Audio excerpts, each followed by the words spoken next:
Don't let YouTube decide what information you get. That's your choice. YouTube is deleting our videos and cuts you off from a source of honest reporting. Make sure you don't lose access to NTD's news content, and take a quick moment to subscribe to our newsletter so no matter what happens here, you'll keep your access to a trustworthy news source.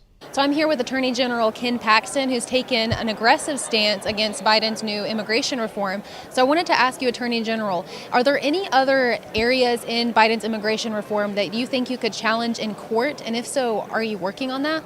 So we're looking at every executive order that comes out. We haven't made a determination yet as to what we're going to do about anything else. We've had our hands full filing this. We've already gotten a preliminary injunction, and which is put the ball back in their court as to whether they want to appeal that or whether we can just go to trial on the merits. And we're hopeful we'll get to trial and we'll win this. Okay, awesome. And what about a long-term approach? Are you thinking there's any way that you guys in Texas can really set an example for other states to kind of take a stance and make a more long-term approach to blocking his radical reforms? Yeah, so all I can really do is what we do in court, which is stopping him from not following federal law, which is what he's doing here. He's basically said we're going to end deportations of illegals for 100 days. Well, he doesn't have the authority to just change federal law. I can't make him do anything that law doesn't require, but we can force him to follow the law. Okay, and then one last question about Operation Talion. So you were part of the 18 attorney generals that are urging Biden to put back in place that operation that was targeting sex offenders, for anybody who doesn't know. I was wondering, what is the importance of this operation? So, it's human trafficking and sex offenders is a growing problem. It's been a growing problem since COVID. And so the fact that he is dismantling that is a problem, and we just want to encourage him to do the right thing. You were saying a lot of people who put faith in the government have this idea of utopia. And that's something I think is very prominent in our higher education system specifically. I think a lot of them have this idea that, utopia can be reached by, looking up to the government for help. So I just wanted to know, what are your thoughts and what is your message to young people who are kind of under this mindset of putting faith in the government to reach some ultimate ends? If you put faith in the government, you need to understand what you're really doing. Putting faith in government is putting faith in force. That's all government action is. It's the official use of coercive force. Now, I'm not saying that that's categorically a bad thing. We need government. We need government to, protect life, liberty, and property, for instance. But if you worship it, if you have faith in it, if you carry with your views about government a utopian vision, those hopes are going to be dashed, and they're going to give rise to a lot of pain and a lot of suffering for a lot of people.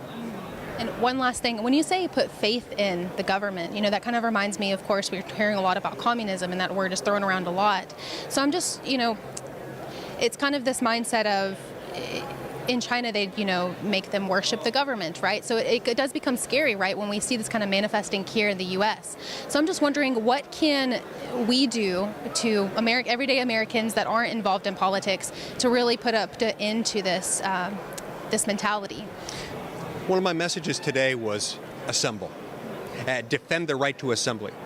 Because in each of those countries you mentioned, in every other country where government power has been abused and where tyranny has prevailed, they all have a common theme: restrictions on the ability of the people, the freedom of the people, freely to associate. When that happens, it makes governments more powerful.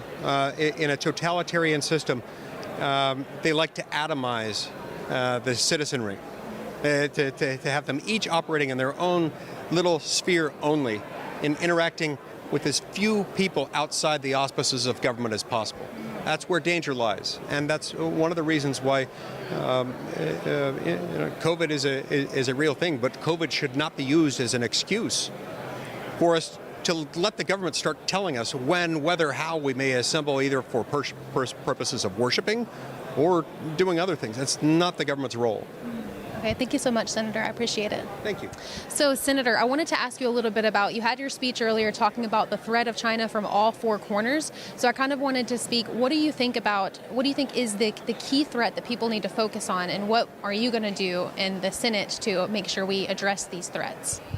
We were very fortunate under President Trump, and he started this during the campaign back in 2016. Really talked about the threat that I knew was existent in China. The Chinese Communist Party is a dictatorial group. They're authoritarians. They're using every effort they can to become a hegemon not only in the region, but I think around the world. They threaten us militarily. They threaten us diplomatically. Look at what they've done in the WHO. And they threaten us economically every day. They take our intellectual property, they compete against us unfairly, and they make it extraordinarily difficult for us to come and compete on level terms in their markets. The time has come to stand up to them. President Trump did just that, and he called them out. And I think President Trump significantly shifted the entire conversation from China being a force for good, which seemed to be the case under previous administrations, both Republican and Democrat. We continue to look the other way. We continue to allow China to cheat, to steal, to threaten us. And ever since the entry into the WTO back in the 2001 timeframe under Clinton, China has continued to advance their ball under their terms, cheating, stealing, and advancing militarily in ways that we should have been calling out. Finally, with President Trump, that happened. When I was situated as U.S. Ambassador to Japan, it was because Japan is a critical strategic post, dealing with China, dealing with Russia, dealing with North Korea. And the Japanese have a very clear-eyed view about the threat that China poses because of their proximity to that threat. I think now the world is beginning to understand the threat that China poses, and my job in the United States Senate is going to be continuing to make that threat known so that we continue to stand up and so that I can make certain the Biden administration doesn't backslide on the positive momentum that we've created. I need them to be leaning forward and continuing to lean forward because China doesn't understand weakness. They're not threatened by that. China needs to understand that we're speaking from a position of strength. And this isn't about the Chinese people. We love the Chinese people. This is about the communist regime that runs China under an iron fist. And when we're talking about the communist regime, it's influenced almost all aspects of the world right now. So what do you think in America, when you first think of the communist influence in America, are there any things that you think we should be focusing on in that aspect? One thing that I focused on very directly with both President Trump and with the Japanese was China's effort to insert their technology into our infrastructure. I'm talking about 5G. President Trump saw this first. President Trump took steps to keep Huawei and other similarly situated Chinese companies out of our network and our infrastructure. Think about it. That network is going to be connected to our power grid. Autonomous vehicles are going to rely on that network to operate. We cannot allow a figure like China, companies that are controlled by the Chinese Communist Party, to have access to that infrastructure. China passed a law back in 2017 that says any Chinese company operating is obligated under that law to share any information that they get with the Chinese Communist government. That is an extremely concerning issue for any American company. Japan saw it the same way. I worked my heart out with them to get companies like Huawei out of their system too. Now Japan has followed our lead. Australia has followed our lead. New Zealand has followed our lead. I think that the UK may be soon to follow. We need to make clear to the rest of the world that these technologies pose a real threat. We've got to stand up now. We cannot wait. So about the tariffs, I heard you guys talking a little bit about the importance of those tariffs. So, I mean, with the Biden administration now eroding all of the work that President Trump did in this regard, what do you think you guys can do to help kind of, supplement and kind of keep it going where you're holding China accountable? I mean, because it's going to be hard fighting against this new administration, especially when he's taken such an opposite approach on China than Trump. I think it's so disturbing to every American, certainly every Tennessean, when you see Biden just take this knee-jerk response to undo President Trump's actions. Think about rejoining the WHO. I mean, the WHO has simply been a mouthpiece for the Chinese Communist Party's propaganda. They sent a team over to China recently to try to get to the root of what caused this Chinese virus that's damaged the economy and killed millions of people around the world. They came back with this namby-pamby report that doesn't find anything. That I think you look at the circumstantial evidence, you say there's a tremendous amount of circumstantial evidence that bad things were happening at the Wuhan lab of virology. They go over there and with a hand-picked team by China, China had veto authority on who would be able to walk in and do that analysis. They come back with a very vanilla, washed-out report that doesn't really hold China accountable. All you have to do is look back to what happened at the beginning. They silenced researchers. They destroyed samples. They blocked air travel from Wuhan to other parts of China and in the interior, while they allowed people to continue to fly from Wuhan to other international ports, like Italy, like North America. There's a huge amount of culpability here, and the fact that this team from the World Health Organization can't find it really raises great concern. And the fact that the Biden administration would want to come back and completely refund the WHO without reforming it is shocking to most Americans. It certainly is to me. Yes, definitely, and reasonably so. Yeah. So that's actually where, the CCP virus, so at Epoch Times we call it the CCP virus, to kind of remind people that China should be held accountable for letting this virus spread across the world and getting out misinformation about the virus. Well, half a million Americans have lost their lives now to this virus. 500,000 Americans have lost their lives to the virus that we know of. And the damage to our economy has been enormous. And look what's happened in the South China Sea. If any of our vessels out there get the coronavirus, the China coronavirus, they have to go back to port. China's military is moving into the void. I mean, they are using this as an opportunity to step up. The only economy that theoretically has grown during 2020 has been the Chinese economy. Now, I don't believe the numbers coming out of China. I never have. But they have positioned themselves pretty well on the back of this virus that they are alone responsible for unleashing around the world. Yeah, that's a good point. And thank you so much for your time, Senator. I think our time is up. Thank you. So we're here with Representative Jackson from Texas, who his first piece of legislation that he wrote was really trying to hold China accountable. So can you tell us a little bit about that piece of legislation? Yeah, sure can. It was called Opposing Business with Chinese Military Companies Act. And basically what it does, it enforces a law that's been on the books for a while. The 1999 National Defense Authorization Act mandated that the president put together a list of companies, Chinese companies, that could be sanctioned, and then said that the president may sanction these companies, mandated a list, and then said they may sanction them. And no president until President Trump's come along has had the courage to actually impose the sanctions on these companies that are identified every term. And so President Trump did that, and then as soon as President Biden got into office, he put a pause on it. And so we are trying to change the bill. We're taking the 1999 National Defense Authorization Act, and we're saying that the president's still required to put together a list of Chinese companies, but we're going to change the word may sanction to shall sanction, so it moves into from an authorization to a requirement. And we think that's important because there are a lot of companies that are popping up out there that are purely companies that are put together to prop up and to provide for the Chinese military. Some of those companies are even being traded on our stock market and stuff now. Americans are investing in these companies, and so we as Americans don't want to be responsible for investing in the Chinese military that is our adversary and may someday be used against us to take our freedoms away from us. So that's what this is about. It's just one of many bills that are out there on the Republican side of the House right now that are pushing back on China. I think that's super important right now because we know Biden's stance on China. It looks like it's kind of a soft approach there. So it's important to have Congress people like that, like you, and they're going to be promoting these types of bills and things. So I was wondering a little bit about Huawei. Is this one of the companies that have been people are investing heavily in right now? Yeah, it's a great example. It is. It's one of many companies, and there's a list, like I said, that's public and it's published every new administration. And Huawei is a perfect example of a company that's growing and has a lot of influence and is basically directly tied to the Chinese military. Why is it important to sanction these companies?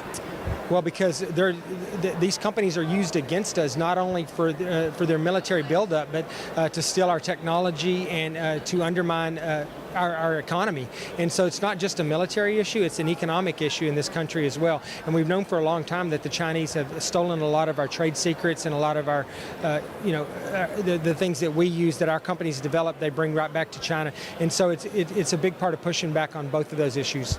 Okay, Representative, one more question. Yeah. So I'm just wondering, how much support have you gotten so far? Do Republicans seem pretty united over this stance against China? The Republicans are definitely united. The Democrats not so much. And I think we'll continue for the next year and a half when we're in the minority as a Republican Party in the current setting where the Democrats are controlled for the most part by the far left of their party, by the people that I categorize as basically endorsing communism, socialism, Marxism. They're the ones that are really controlling the Democrat Party right now. And as long as they are calling the shots on the Democrat side, we won't get much of our agenda actually into law. But I think what will happen is people in the country are seeing what's going on with the far left's agenda. And I think we'll get the House back in 2022. We almost got it back this time. We went from a 41-seat majority. The Democrats had a 41-seat majority majority in the House to a 9-seat majority. We were 5 seats from winning the House back. I think we will get the House back in 2022, and then we'll be able to not only come up with this great legislation, but push it through and make it into law. But I think that right now there's not enough moderate Democrats that have the courage to push back on the far left of their party right now to get a majority. It sounds good that you're very optimistic about 2022. Representative Steube was also saying he's confident in Texas that you guys are going to take some seats there. So We absolutely will. awesome. Thank you so much for your time. Thank you. I appreciate it. Representative, so I kind of wanted to ask you, what do you think the prospect is for 2022 right now? We know Democrats have taken the House, and whether or not they're going to be able to flip it back red. So I'm thinking that this cancel culture phenomenon that's happening may be able to spur some of the moderate Republicans to really get on their feet and take some action here. What are your thoughts on that? Well, the old lie, and it always was a lie, is that there's no difference between the parties. But now, on its face, people can actually see so clearly with just a quick glance that there's a huge difference between the parties. Look, it's very painful in the House right now with Democrats in control, and predatory scheduling. It's very chaotic. And so it's not even managed well. But I would say their radical agenda is waking Americans up. Those who thought they may have been in the middle are now choosing sides, and they're saying, look, we want freedom, and so we're going to have to vote Republican in 2022 to get them back. Okay, and I kind of wanted to speak a little bit about, it seems like it's getting pretty contentious there, and especially with Marjorie Taylor Greene. We know she got kind of kicked off her committees just for being very expressive about her conservative views. So I kind of wanted to know, this seems very dangerous to not let, because when you have the role in the committee, my understanding is that you kind of help to make changes where you feel like they need to be changed. So if this keeps happening and maybe threatens some Republicans from speaking out because they might face punishment, it could lead to some, trickle-down effect where no Republicans can have any say eventually, right? Well, that's the ultimate aim of the Democrats. It's to silence opposing views. And it really comes from a position of weakness. That their positions aren't strong, so they have to use power. They can't use logic. They can't use argumentation. And in the House, we're not supposed to fight with the cancel culture. We're supposed to fight with our votes and with debate. And that's historically for over 200 years the way it's been. There's been contentious moments, of course. But right now, I think we need to realize how dangerous what the Democrats are doing inside and outside, and how it takes away our freedoms. Not just for average everyday Americans, of course it's taken away their freedoms, but even for members on the House who have opinions, even opinions that they may have expressed in a moment, in years before they were ever in office. So I think it's absolutely ridiculous. These are not things that somebody did in office. If you're referring to my colleague Marjorie Taylor Greene, I think it's absolutely it's outlandish what they've done to her. So one last question for you. So I was just wondering about the unity in the Republican Party, because right now we're seeing a lot of divisiveness, especially with Mitch McConnell, and we know there was so many, more Republicans than I thought would actually vote against Trump there in that Senate hearing. So I was just wondering, how are things looking as far as unity on the Congress level? Well, I've got great optimism for 2022. These are great. We are actually a party of debate. We're the big tent party. You look at the widest spectrum, the people that is most accepting of the broadest range of people, that's the Republicans. You have to be very monolithic in your views, and you have to toe the party line if you're in the Democrat Party. So I think I've got great optimism, not just for this year. We're hashing things out. These are family fights, and I love family. And it's okay to have disagreements at the dinner table, and that's what we're seeing. It just happens that the public has an inside view of our internal discussions. Okay, sorry, that just made me think of one more thing. What are things like on the personal level between you guys, the Republicans there? Do you feel a sense of unity and kind of togetherness, or does it kind of everywhere, every corner you turn, it kind of feels tense and uptight? What is it like on the personal level? Among Republicans, I would think no. Behind the scenes, it's very cordial. We all want to help each other. We realize we are the big tent party. We are very likely we're going to win 2022. I see everything headed that way. We just have to put in the work to make that happen. And the Democrats are doing everything they can with all everybody inside the Beltway and outside the Beltway to make it hard on us, but that's okay. I think regular Americans understand that we're the party of the working class. We're the new party of minorities. We're the party that brought average everyday Americans, men, women, minorities, the greatest pay increase in 50 years and the greatest economy in 50 years for everybody. So if you want real equality, not just some act that says equality, we're the best party for that. And I think we're very optimistic. Awesome. Thank you so much. Thank you. So we are here with Representative Greg Steube, and I just kind of wanted to ask you a couple of questions on the unity in the Republican Party right now. I know that there's a lot of, it's a kind of a contentious situation with the recent impeachment trial, and many Republicans voted against Trump. It was a surprise to many. So just on a superficial level, do you think that the Republican Party will become more unified over this, cancel culture phenomena that we're seeing? Yeah, the Republican Party is absolutely unified for taking the House back in 2022 against Pelosi and the progressive Democrats in the House and in the Senate and the Biden administration. We are united in fighting against that. And I think you're going to see that in 2022. We all are very focused on the midterm elections. We only have to take 5 seats back. Traditionally, the party in power of the opposite of the president that just got elected takes 30 seats back, and we only need to take 5 seats back. And in states like Florida and Texas, we're going to gain seats here in Florida, probably 1 or 2. And with redistricting, I think you're going to see an opportunity for Republicans to pick up a number of seats just here, and we only need to pick up 5. So I'm looking forward to the opportunity, and I will say, there's Republicans that are going to have difference of opinion based on their districts. But as far as uniting against taking the House back in 2022 and what the progressive Democrats are doing, I'd say we are all in agreement on that. Awesome. And then one last question. I noticed you did a lot of work on immigration, which is a huge topic right now. So about such a contentious topic like this, is there a strong consensus in the Republican Party, or is there a little bit differences of opinions there? I have not seen a difference of opinion in immigration. What President Biden has done, in my view, violates our Constitution. I'm going to encourage Florida's Attorney General and other Attorney Generals to file lawsuits on some of his executive orders.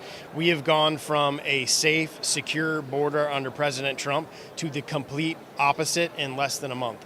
He's opening the border. He's stopping construction of the wall. He's already told illegal immigrants that in 100 days he's going to get an amnesty to all illegal immigrants. So why are we surprised that caravans of hundreds of thousands of people are making their way to the border? Because Joe Biden told them that in 100 days he's going to give them amnesty. So as many that can are going to try to get here to be a part of that. And that's just a very dangerous policy for our country during the time of a pandemic. So you want to talk about limiting travel to states like Florida because of COVID and because of COVID numbers, yet you're not going to test any of these individuals coming across the border. They're in huge groups. We're not going to talk about that, and we're going to open our borders and let a bunch of illegal immigrants in. It's a horrible direction for our country. I believe it's unlawful and violates our Constitution.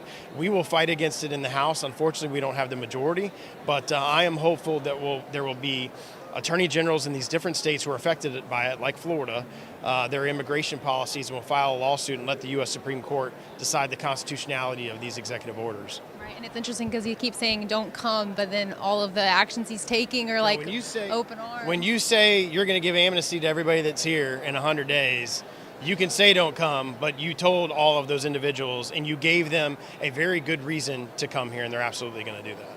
Exactly. All right, well, thank you so much for your time. You. So we're here with Congressman Madison Cawthorn. Thank you so much for being here with me today. So as many of you guys know, that this is the youngest congressman right now. So I know there's a lot of young people out there that probably want to get involved in politics when we're in such a divisive climate. So what is your message to them? What can they do right now to kind of make changes? My message is prepare your arguments. We need to know the facts, because what's happening with Republicans right now and kind of our party is we're being viewed as this anti-empathetic party, the one that doesn't care about people, the struggles they ever have to go through. When I believe that is absolutely disingenuous. And so if you are young and you want to be able to debate these topics well, remember your heart, but really learn, do we want border security because we hate immigrants? No, we're not xenophobic. We want border security because there's 3 major cartels on our southern border that pose a national security threat. And learn to tailor your message in a way that is conservative, principled, but also empathetic, and appeals to people's, not just their minds, but also their hearts. Okay, awesome. And then I'm not sure if you get a lot of hay for being young. How do you get people to take you seriously? I mean, a lot of young people probably feel inadequate in some way, or, they won't listen to me, I'm young, they probably think I'm naive. How do you overcome that? You know what? There is a big question of having credentials. You know, if you have a lot of letters after your name, whether it's PhD or doctor before, you've done a lot of education, that means you're disciplined, that you have a good amount of intelligence, but it doesn't necessarily mean that you're exceptional.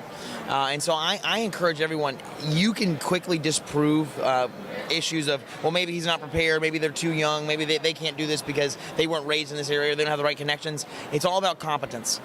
People will always question you in the beginning, but go for that job that you're unqualified for, and then show how competent you are, and people will instantly be forced to take you seriously. Awesome. And then just one last question. So a little bit about your personal story. I kind of wanted to know, why did you want to get involved in politics, and when did that light bulb go off that you really wanted to take this path?